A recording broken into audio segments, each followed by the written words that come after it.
Hello everyone, I'm Dr. Parameshwari. I welcome you all to this session on the topic entitled Introduction to E-Content Development and UGC Regulations for the Development of E-Content. We all know that we ever thought of lecturing through online media like Zoom or Google Meet or even various online platforms that we are using nowadays. But now after this COVID situation, everybody is talking about e-content development, online delivery, developing of massive open online courses and learning through MOOCs, etc. The objective of this session is to create the interest in developing e-content for the massive open online courses for which you are capable of and through which we would be able to contribute immensely to the education system. Let us start this journey by looking into various fundamentals of the development and delivery of e-content. Now, I would like to give you an idea about what is an e-content, what are the phases of e-content development, and what are the UGC regulations for the e-content development. First and foremost, let us understand what is the meaning of e-content. E-content includes all kinds of content created and delivered through various electronic media with the combinations of sounds, images, and text. E-content development requires a creativity both at information level as well as the technology level. Now let us discuss about phases of e-content development. There are 6 phases in e-content development: analysis phase, design phase, development phase, testing phase, implementation phase, and evaluation phase. The analysis phase. The analysis phase is the most important as it identifies the areas of interest. This phase considers the views of the subject experts, target audiences, and objectives and its goals. In this phase, we must know the audience and their skills, budget of the content, delivery methods, and its constraints along with the deadlines. The design phase. It involves the complete design of the e-content development process. It helps to plan of an e-content presentation. In this phase, we should plan in terms of using relevant software, required skills, creative and innovative interactions of subject contents like text, pictures, videos, and suitable animations. The development phase. Once we could complete the design phase, we can proceed with the development phase. Development phase is concerned with the actual production of the e-content design. It helps to create the e-content by mixing of text, audio, video, animations, references, blogs, links, and multiple choice questions, etc. The testing phase. Once we could complete with the actual production of e-content design, we can proceed with the testing phase.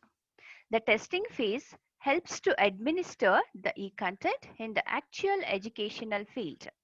In this field, we must check for the spelling mistakes, content errors, clarity of pictures, relevant videos, appropriate audios, timing of animations, hyperlinks, etc. The implementation phase. It helps to administer the e-content to the target audience. This phase explains how to install and how to use it and their difficulties experienced while using e-content. It checks the product accuracy and quality maintenance. The evaluation phase. Evaluation phase helps us to evaluate the developed e-content and its effectiveness. This phase considers feedback from both learners and instructors. After the feedback reactions, e-content design, again post-production for effective delivery of e-content. Now, Let us move on to understand what are the UGC regulations for the e-content development for massive open online courses. The UGC e-content scheme aims at developing high quality content as well as expertise for generating such content over the long term. The scheme provides financial assistance and technical support to teachers who are working in colleges and universities for the development of e-content. The e-content once developed will be maintained at the mirror sites of UGC Information Network, that is UGC Infonet, and will also be available at Consortium for Educational Communication website, that is CEC website. The content will be accessible to all the teachers and the students of an Indian university system throughout the country. The goal of this scheme is to encourage teachers in colleges and universities and experts in the industry in the content development and multimedia production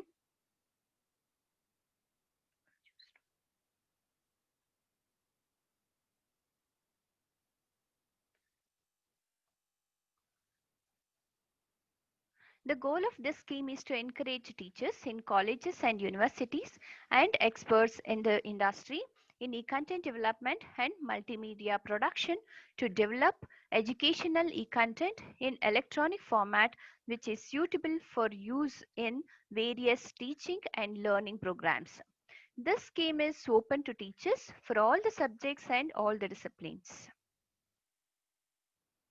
The UGC has introduced 4-quadrant approach for learning system such as Quadrant 1, Quadrant 2, Quadrant 3 and Quadrant 4.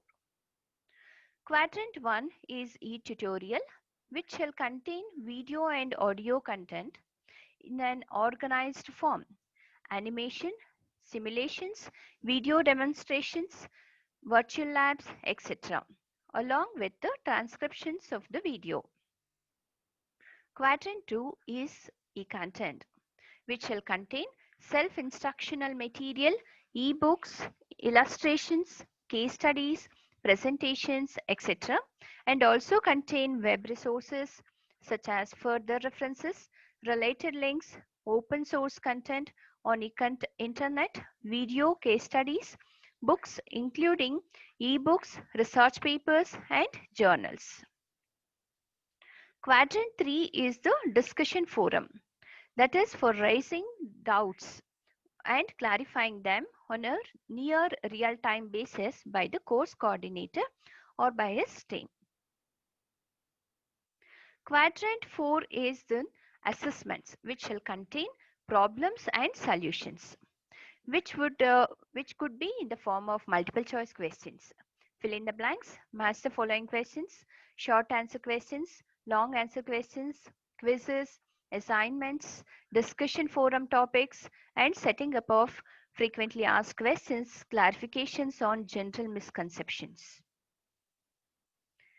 As per the UGC regulations, as per the UGC guidelines of e-content development, needs the following categories, namely learning objectives, script, summary, text with pictures, animations, video and audio, assignments, quiz and tutorial, references, glossary and links, case studies, frequently asked questions. These categories are arranged sequentially by subject experts along with technical supports and to develop e-content material. As per UGC regulations, EMMRC will be responsible for two important things. The first one is subject-specific academic content development, and the second one is program development of e-content and video-based productions.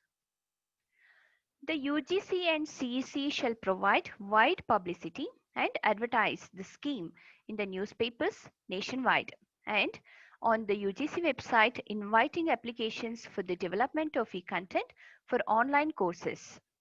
The proposals received for e-content development by the CEC will be evaluated by an academic standing committee. Incentives for creation of e-content. The teacher subject experts who put their rich experience in the development of e-content will be given due consideration